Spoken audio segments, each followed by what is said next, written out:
Hablar de Jesús en el siglo XXI es sinónimo de hablar de historias, cuentos y mitología.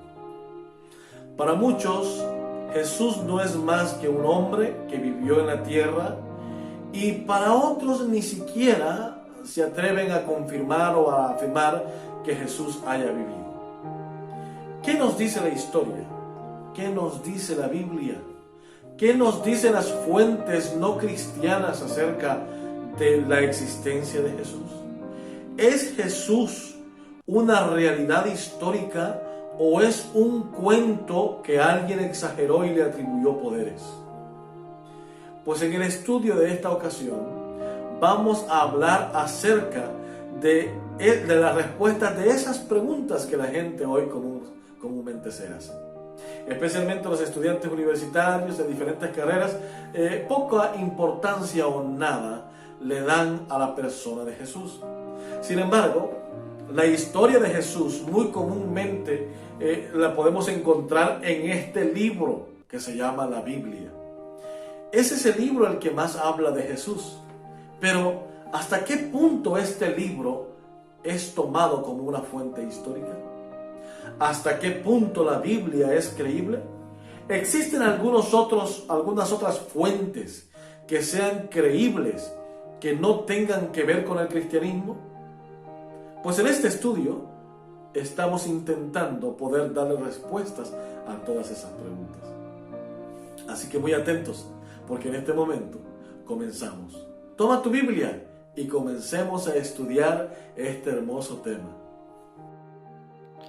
La verdad es que después de ver tantas situaciones que suceden en el mundo y la incredulidad que avanza aún más, nos dio la motivación de poder iniciar esta serie de estudios bíblicos que tienen que ver con Cristología, caminando por las sendas de Jesús.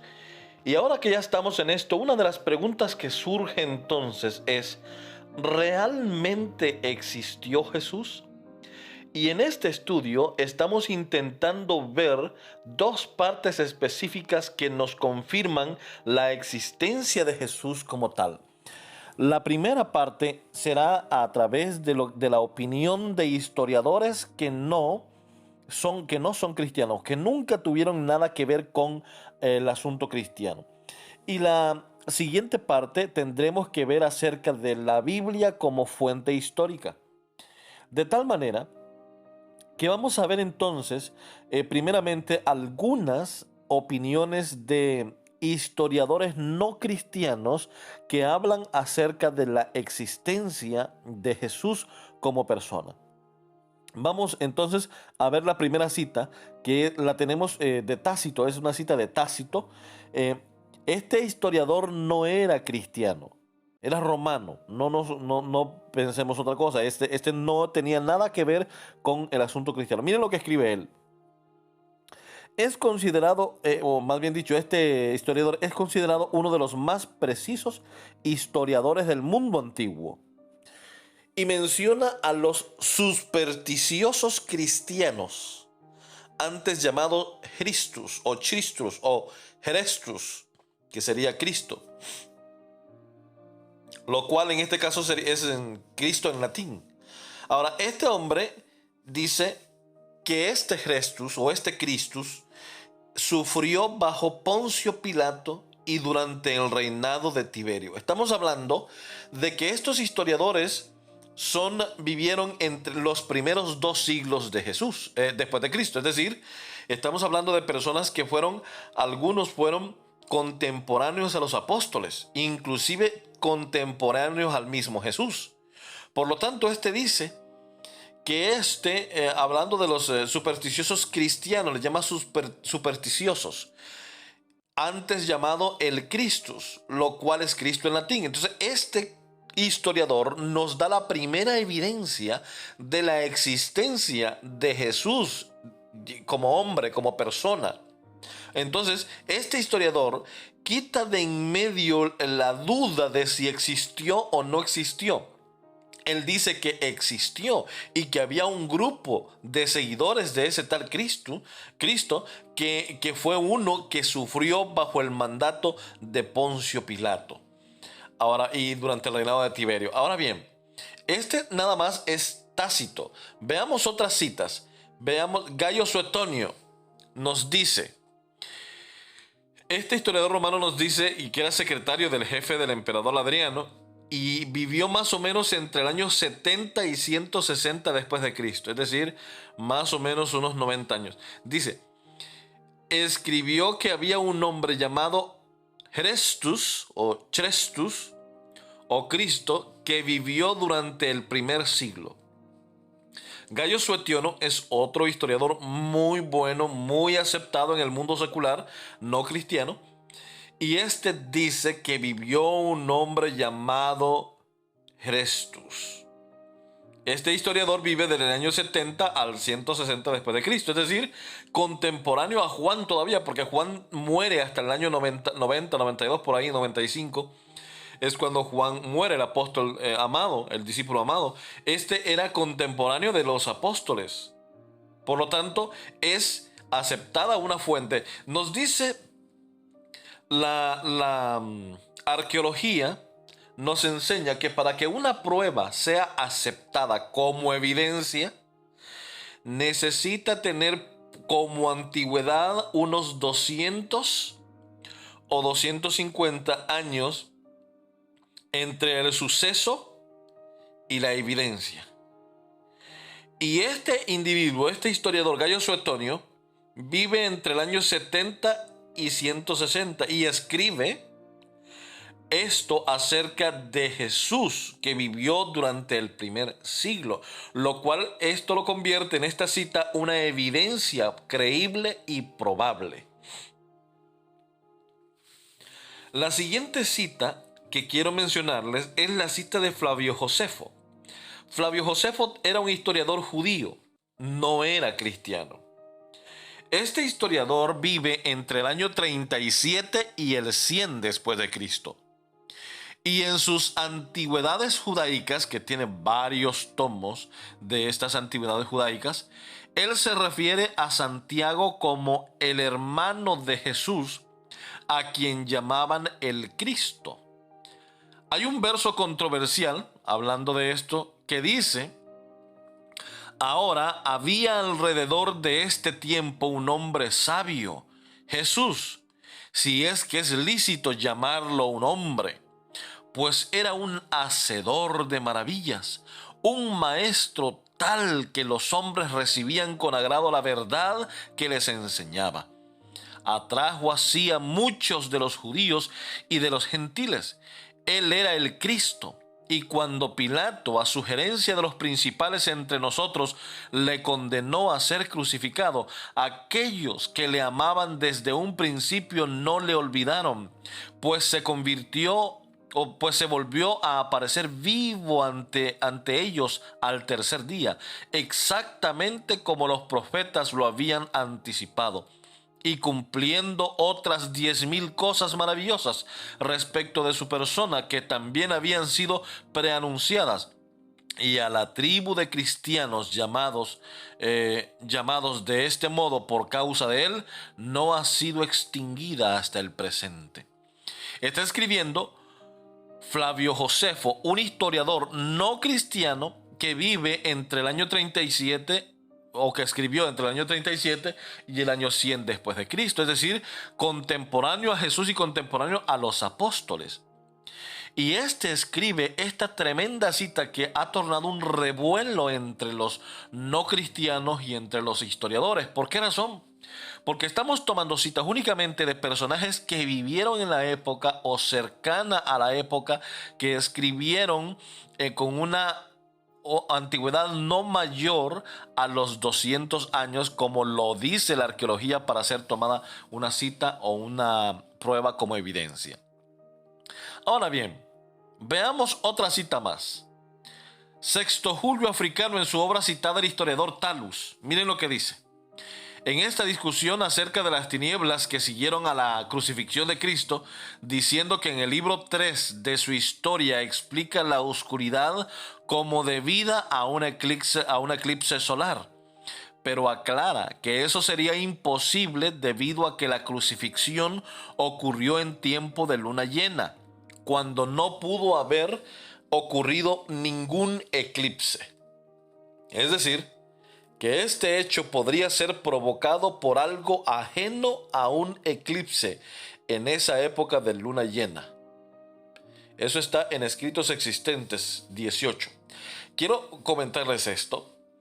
Están tratando de verificar si cuando Jesús muere, lo registrado en la Biblia, hubo tinieblas.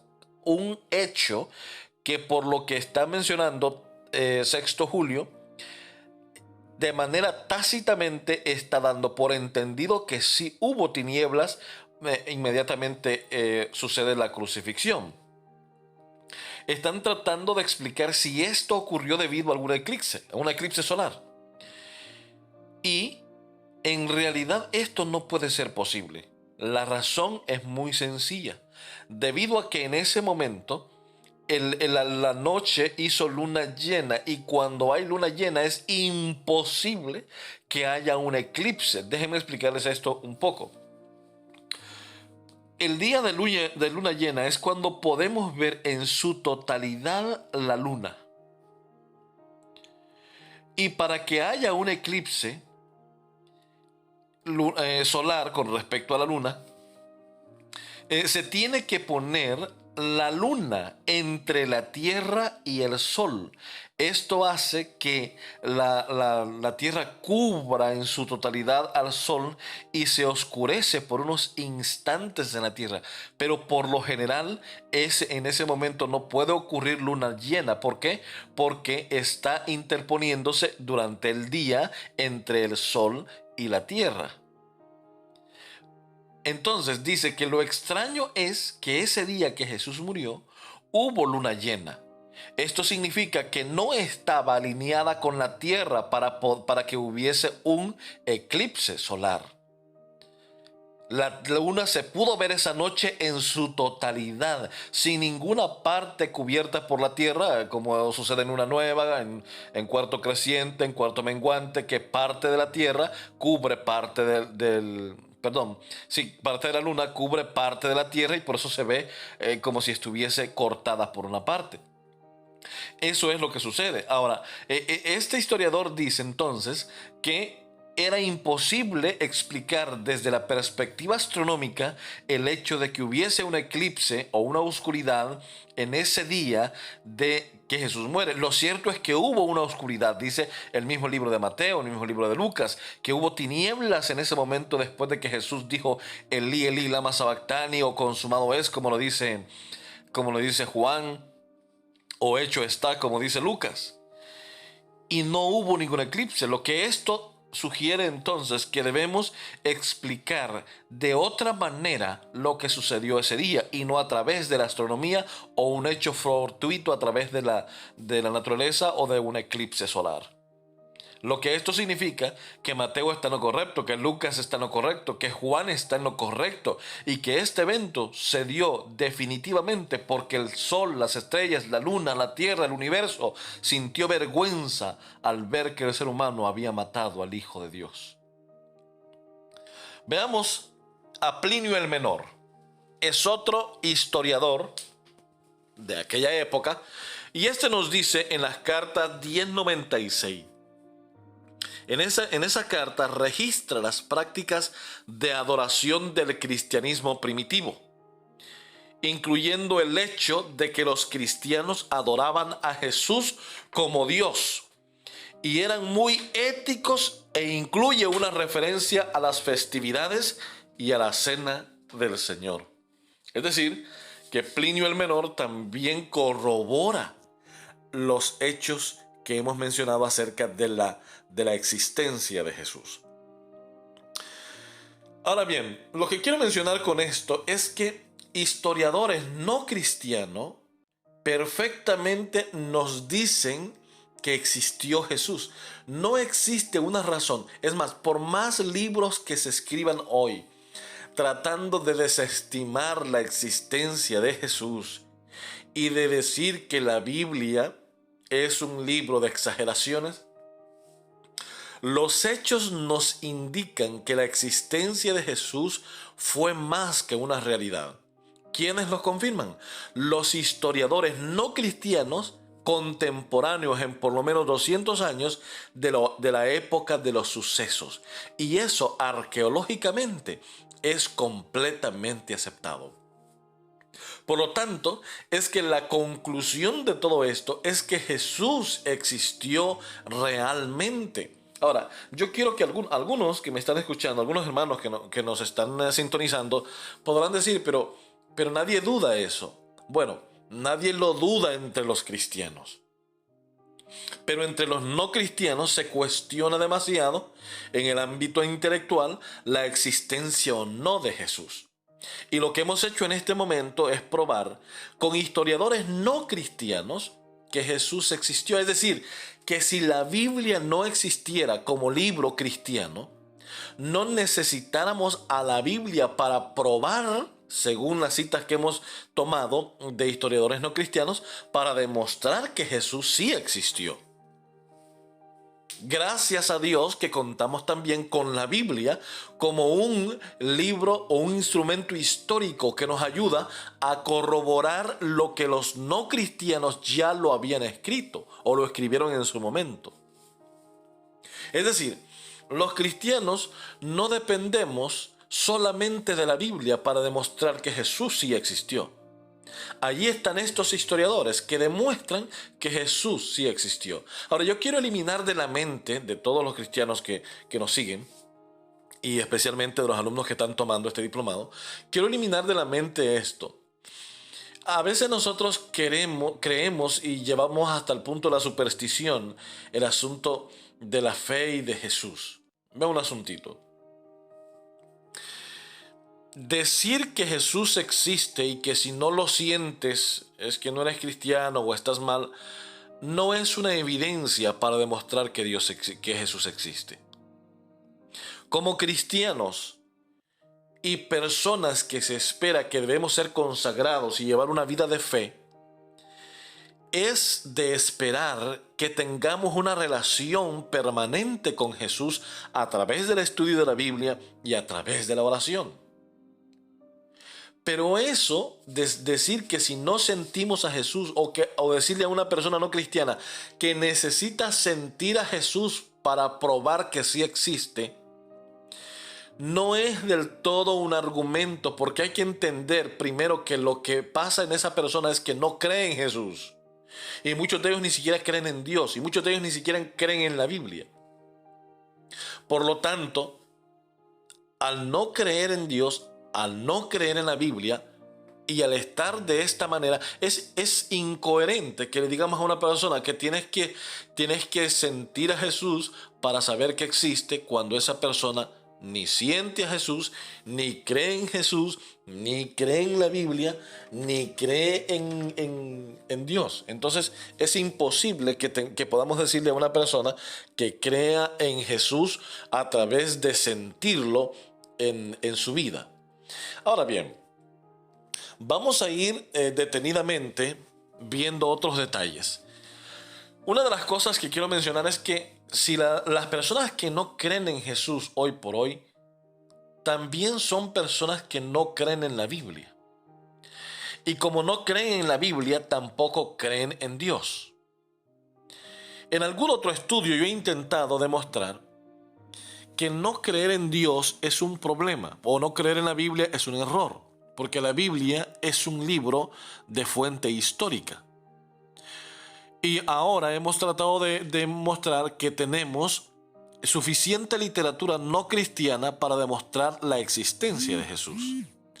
Ahora bien, vamos a ir en este momento a ver algunas profecías bíblicas. Durante esta clase, en este estudio y algunos siguientes, estaremos viendo algunas profecías del Antiguo Testamento que se cumplen en la vida de Jesús. veamos la primera profecía bíblica acerca de Jesús. Ustedes se preguntarán ahora, pero ¿cuál es esa profecía? Vamos a ir inmediatamente a lo que nos dice el libro de Génesis en el capítulo número 3 y el versículo número 15. Y nos dice: y pondré enemistad entre ti y la mujer, y entre su simiente y la simiente de ella. Esta te herirá en la cabeza y tú le herirás en el calcañar. Durante mucho tiempo, las personas han usado diferentes tipos de mecanismos para interpretar qué significa esto. Y equivocadamente han creído que esta simiente de la cual está hablando Dios en Génesis 3:15 es María. Ahora quiero decirles a ustedes que la palabra para simiente es la palabra será, que está allí en Génesis 3:15. Y esta palabra implica descendencia, descendiente, semilla. Hay varios términos que podríamos agregar al significado de esa palabra. La pregunta que quiero hacerles entonces: ¿este término se refiere a una sola palabra cuando dice a tu descendencia y tu descendiente y demás? ¿Se refiere únicamente a una persona o se refiere a un grupo de personas? Fíjense, vamos a leerlo de nuevo. Y pondré enemistad entre ti y la mujer, y entre tu simiente, hablando de descendencia, y la simiente suya. Ahora, esta te herirá en la cabeza y tú le herirás en el talón o el calcañar. Hay alguna otra versión que no la tengo conmigo acá, pero que dice más o menos así: y pondré enemistad entre ti y la mujer, entre tu descendencia y el descendiente de ella.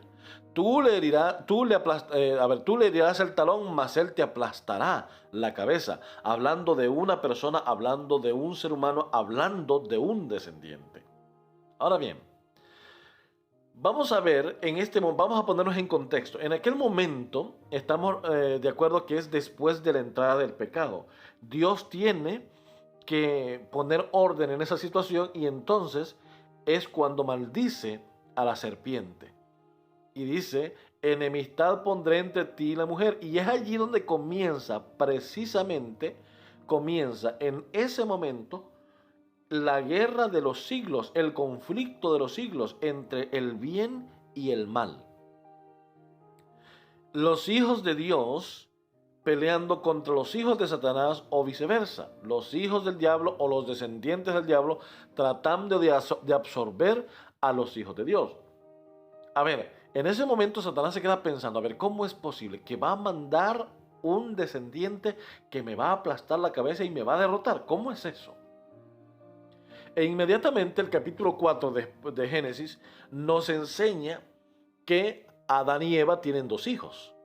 Uno que se llama Caín y el otro que se llama Abel.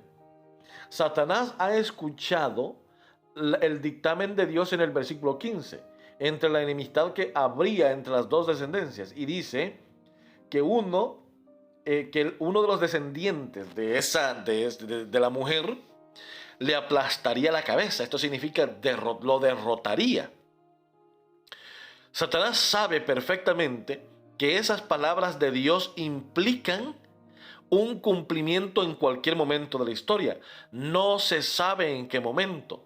La profecía no nos dice en qué momento sucederá en que ese descendiente de la mujer le aplastaría la cabeza a Satanás, a la serpiente. Pero sí nos dice que hay un conflicto, una enemistad de principios, de valores, de obediencia a Dios. Mientras unos obedecen a Dios, los otros desobedecen a Dios. Ahora bien, lo importante de esto es que Satanás ve que Caín, su carácter y su manera de ser era más allegada a lo que Satanás pretendía y no a los principios de Dios. Caín, por el contrario, tenía una situación de resentimiento contra Dios. Señor, pero ¿por qué tenemos que vivir? ¿Por qué tuvimos que salir del Edén? Señor, pero ¿por qué nos ha pasado esto a nosotros? ¿Pero por qué, Señor, tan bueno que eres? Y si eres tan bueno, ¿por qué no sacaste del Edén? Cosas así pasaban por la mente de Caín. Como sucede hoy día. Hoy día cualquiera de nosotros podemos pasar también en la cabeza esa idea. Señor, ¿pero por qué a mí? ¿Por qué me pasan esas cosas a mí? ¿Por qué no a fulano? Mira aquel que es malo. ¿Por qué no le pasan cosas a él? ¿Por qué a mí me tienen que pasar estas cosas malas? Hermanos, esa postura es una postura muy reconciliable con lo que Satanás quiere lograr en ti y a través de ti. ¿Qué fue lo que hizo? Puso resentimiento en el corazón de Caín. Y cuando Dios pidió una ofrenda, Caín dijo: yo le voy a llevar a Dios lo que yo quiera y pueda llevarle. Mientras que Abel dijo: yo quiero agradarle a Dios. Quiero llevarle lo mejor que tengo, porque a pesar de todo, Él ha prometido enviarnos un Salvador. Abel estaba muy consciente de esa promesa. Así que yo quiero en agradecimiento a Dios, porque Él nos va a enviar un Salvador, yo le voy a llevar la mejor ofrenda. ¿Qué polaridad de caracteres entre estos dos hermanos? Mientras uno se resentía y le reclamaba a Dios por todo, el otro le daba gracias porque a pesar de todo había prometido un Salvador. Y esta historia nosotros la conocemos porque Satanás a través de Caín se deshace de Abel, lo mata. Imagínense que hasta este punto Satanás dice: bueno, ya me deshice del problema. ¿Cómo que me iba a aplastar la cabeza? ¿Cómo? Satanás creía que el descendiente de la mujer, Satanás creía, al igual que muchos hoy, creían que la mujer era Eva y que el descendiente, o sea Abel, era el que le aplastaría la cabeza. Sin embargo, la profecía había sido dada en términos simbólicos. Era una profecía. La mujer no era Eva y el descendiente no era Abel. La mujer es el pueblo de Dios a través de toda la historia del Antiguo Testamento, desde Génesis. Algunos dicen el pueblo de Israel. No, el pueblo de Dios desde Génesis, desde cuando el pecado entró.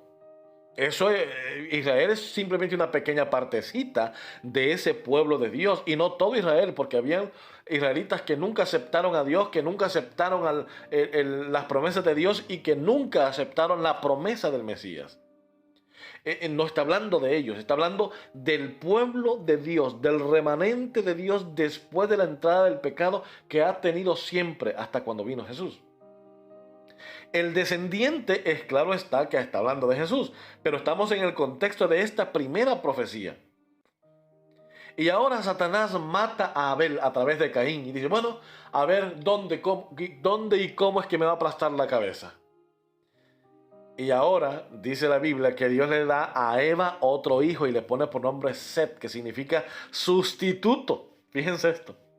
Satanás ahora entiende. Miren, Satanás es muy astuto, pero nosotros tenemos la fortaleza del Señor y hemos sido revestidos de la justicia de Cristo para hacerle frente al enemigo. Y vea lo que dice la Biblia. Allí nos dice en el capítulo 4 de Génesis, encontramos esta historia, que ahora Set significa sustituto, y entonces el enemigo se da cuenta que si mata a Set, entonces vendrá otro y será una historia de nunca acabar.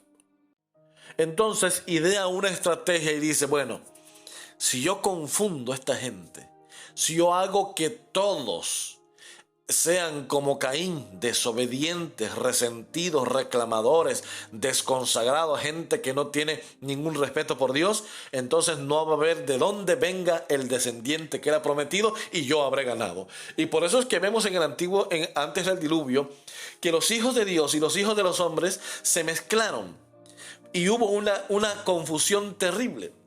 Y al final de la historia antes del diluvio, lo único que vemos son a 8 personas que fueron los que permanecieron firmes y respetuosos de los principios de Dios. Gente de la cual Dios tomó para repoblar la tierra después del juicio o en el diluvio. Y así sucesivamente. Y cuando ya llegamos al capítulo 9 y 10 del libro de Génesis, encontramos que ya otra vez había un problema. De entre los hijos de Noé, uno de ellos no era partidario de los preceptos de Dios. ¿Saben quién era? Cam. No sabemos qué sucedió, pero Cam desobedeció a Dios y a su padre. Y muy probablemente hasta lo quiso violar. Y eso es lo que encontramos en el capítulo 10 y 11 de Génesis. Y de Cam desciende el famoso, ya hemos hablado muchas veces de él, Nimrod, que él fue el que estableció 13 centros de adoración idólatra. ¿Y a quién adoraban? Al dios Sol. Y de hecho, él se consideraba el dios Sol, Nimrod, porque él creía que después de muerto iría a gobernar allá al Sol. Y que el Sol gobernaba en él, a través de él, todo lo que se miraba. Y Ur de los Caldeos era donde estaba Taré, que era el papá de Abraham. Y Taré y toda la familia que eran los descendientes de Sem. Y ahora de nuevo vemos el problema. Los camitas, que eran los descendientes, Nimrod y los demás, eran los descendientes de Cam, estaban ahora dominando la tierra con un montón de centros de adoración. Y unos poquitos, los descendientes de Sem, eran Taré y Arán, y todos los demás eran los descendientes de Sem. Al punto que Dios tiene que llamar a Abraham y decirle: deja tu tierra y tu parentela y vete a la tierra que yo te daré. De hecho, ese llamado que Dios le da a Abraham se lo hace antes a Taré. Y Taré solo logró salir un poquito y hasta la tierra de Padán Aram, y allí murió. Y Dios llamó de nuevo, y Padán Aram estaba muy cerca y era parte de los centros de adoración de Nimrod. Y allí entonces Dios llama de nuevo a Abraham y le dice: levántate, deja tu tierra y tu parentela y vete a la tierra que yo te voy a mostrar. Dios siempre cuidando de su pueblo, intentando que su pueblo no se mezcle con las cosas del mundo, con las cosas del enemigo. Lo que vemos finalmente es que esa batalla entre el bien y el mal está acarreando más fuerza a medida que pasa el tiempo. Al punto que la familia de Jacob termina prisionera, como esclavizada en Egipto, porque Satanás, el enemigo, se había dado cuenta que esa línea de Jacob, esa línea era la que Dios había escogido para poder traer al descendiente que le aplastaría la cabeza. Y hace una hambruna. Menos mal que Dios había hecho provisión por medio de José y había estado en Egipto preparando todo para llevar a su familia, que en aquel momento eran 70 personas. Con el tiempo y desde aquella época hasta la liberación del pueblo de Israel de Egipto han pasado 430 años, según nos dice Pablo en el Nuevo Testamento. Y esos 430 años fueron de esclavitud, de trabajo forzoso, porque el enemigo quería que el pueblo de Dios desapareciera de la faz de la tierra. Pero Dios, con mano fuerte y poderosa, a través de Moisés, libró al pueblo de Israel. ¿Saben qué es lo tremendo? Hay un pasaje que yo quiero compartir con ustedes en Génesis 22, 18, que nos habla acerca de la bendición de Dios por medio de Abraham. En tu simiente, o sea, en tu descendiente o en tu descendencia, serán benditas todas las naciones de la tierra, por cuanto obedeciste a mi voz.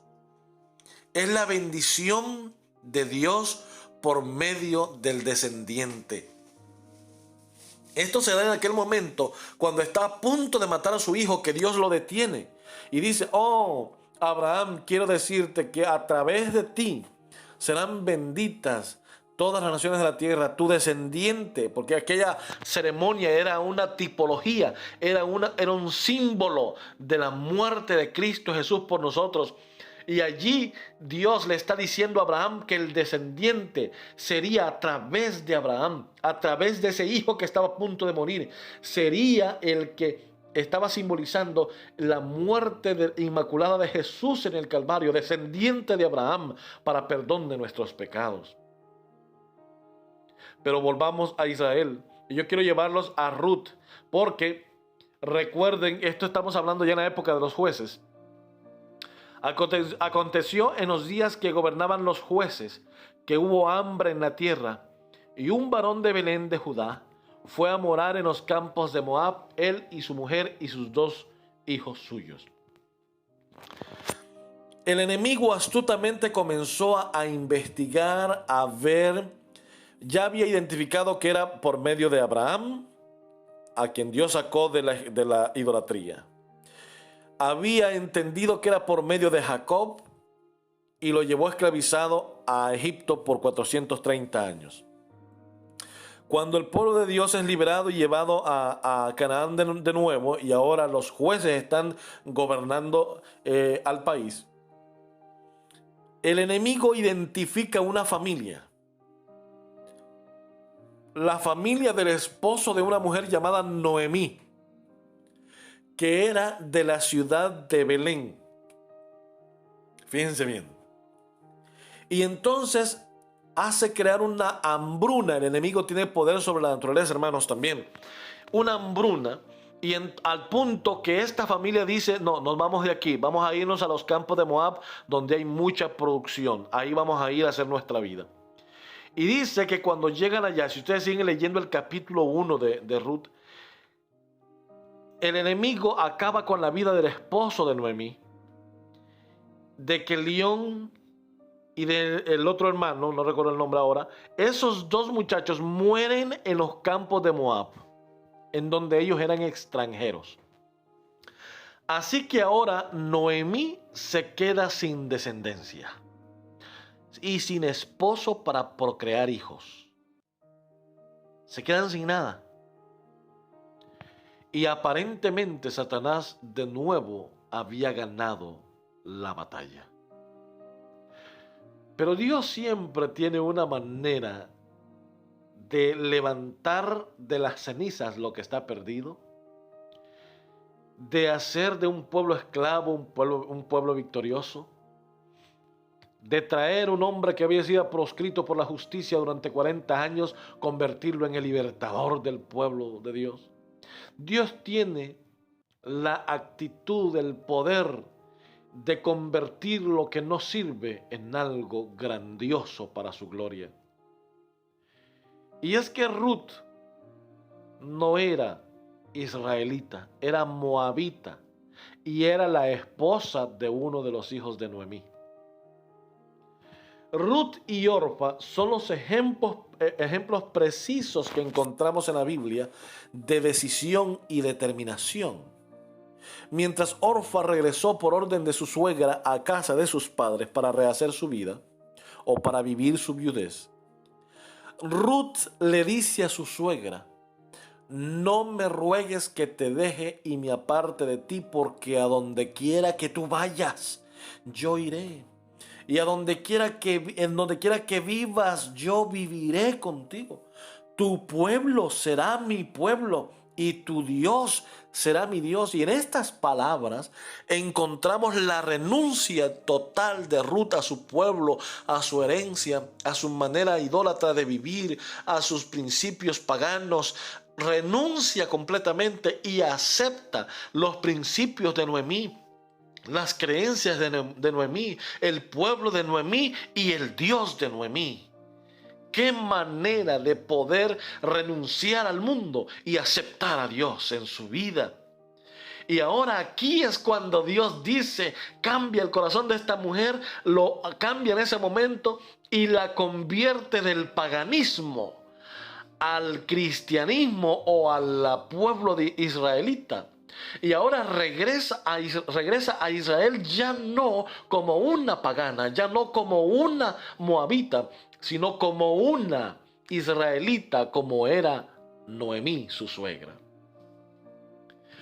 Y todos sabemos que de Ruth y Booz proviene Isaí, e Isaí procreó a David, y de David vino Jesús, nuestro amado Salvador. Qué bonito cómo Dios logra hacer de las cosas que están dadas por perdidas un monumento a su gloria y a su honra. ¿Y a quién es Ruth la que hace que esto sea de esa manera? Me encanta esa parte, mis queridos hermanos. Siguiendo con esto, podemos ver ahora en el Nuevo Testamento un pasaje que utiliza el apóstol Pablo. Nos dice: ahora bien, a Abraham fueron hechas las promesas, y a su simiente. No dice y a las simientes como si hablase de muchos, sino como de uno, y a tu simiente, la cual es Cristo. En otras palabras, el apóstol Pablo está hablando de Jesús como el descendiente de la simiente, el cual en su momento aplastó la cabeza de Satanás bajo sus pies, como lo dice el mismo apóstol Pablo en Romanos. La ha aplastado bajo sus pies y nos ha dado el poder absoluto a nosotros para poder pelear y guerrear contra el enemigo, contra sus seguidores, contra la desobediencia, contra todo aquello que no es de buen nombre, contra todo ello. Por eso Dios nos ha armado con el yelmo de la justicia, con el instrumento de la fe, con la oración, para que venzamos en esta batalla, mis queridos hermanos. Mis queridos amigos y hermanos, qué hermoso es saber que en Jesús podemos obtener la victoria, que en Jesús hay salvación. Qué hermoso es saber que en Jesús tenemos la victoria. Qué lindo es saber que en Jesús podemos vencer porque Él ya venció. Como nos dice Pablo, que Jesús aplastó al enemigo bajo sus pies. De esa misma manera, hoy podemos vencer al enemigo. Podemos vencerlo porque Cristo ya venció. Podemos vencer sus estrategias, sus persecuciones, sus maneras de atacarnos. Podemos vencerlo porque en Jesús hay victoria, hay salvación, podemos lograr la victoria. Dice el mismo apóstol Pablo que en Jesús podemos todo. Todo lo podemos en Cristo porque Él nos fortalece. Yo te hago un llamado a ti, mi querido hermano y amigo, que podamos resistir al enemigo. Y dice la Biblia, y Él huirá de nosotros. Entreguemos nuestra vida al Señor. Nunca dejemos de creer en la Biblia, porque en la Biblia encontramos que Jesús no solamente fue real, no solamente vivió, sino que también murió. Pero no solamente murió, sino que también resucitó para poder ir al cielo a interceder por nosotros y muy pronto venir a llevarnos para vivir consigo en las mansiones celestiales. Que Dios te bendiga y nos vemos en nuestro próximo estudio.